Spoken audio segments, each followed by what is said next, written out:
ہمیشہ اپنے خامیوں کو بری نظر سے نہ دیکھو۔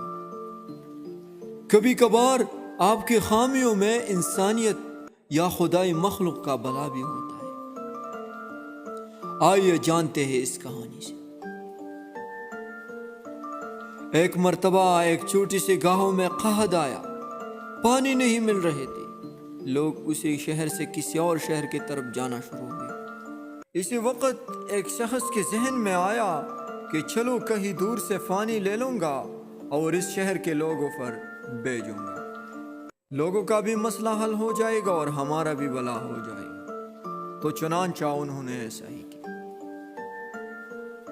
انہوں نے 2 مٹکوں کا سہارا لے لیا۔ ہر دن وہ دریا سے ور لے کر شہر میں بیچتے تھے۔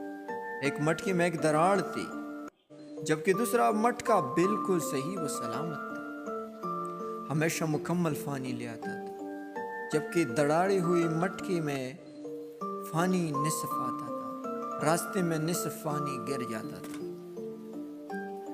صحیح مٹکا اپنے کمالات پر فخر کر دیتی، لیکن چکنی مٹکے اپنے خامیوں سے شرمندہ تھی۔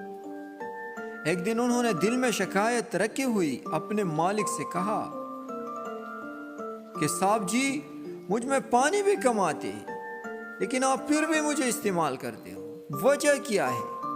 تو مالک نے کہا، کیا تمہیں راستے پر اگی ہوئی خوبصورت پھول نظر نہیں آتا؟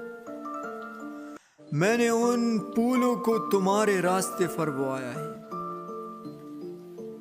ہر دن جب ہم چلتے ہیں تو انہیں پانی فراہم ہوتے ہیں، تم سے تھوڑا تھوڑا پانی گر جاتا ہے، ان کا مدد کرتے ہیں۔ اگر تم نہ ہوتی تو یہ پھول اگتا کیا؟ دراڑی ہوئی مٹکے کو سمجھ میں آیا کہ اس کی خامی بھی کچھ خوبصورت چیز کو جنم دینے میں مددگار ثابت ہوگی۔ یہ کہانی سے ہمیں یہ ملتا ہے کہ ہمیشہ کی طرح ہمیشہ کبھی بھی اپنی خامیوں کو ناقص یا کسی بے باک یا بے پردی نہ سمجھنا، بلکہ کبھی کبھار آپ کی جو خامیاں ہیں وہ کسی کی فائدے کے لیے بھی ہو سکتی ہے۔ لہٰذا ہمیں چاہیے کہ اپنے خامیوں کی خدائی مخلوق کو فائدہ ڈھونڈنے کی کوشش کریں، کسی بھی خامیوں کو بری نظر سے نہ دیکھیں۔ Thank you for watching. اس چینل کو ساتھ ہی سبسکرائب کریں۔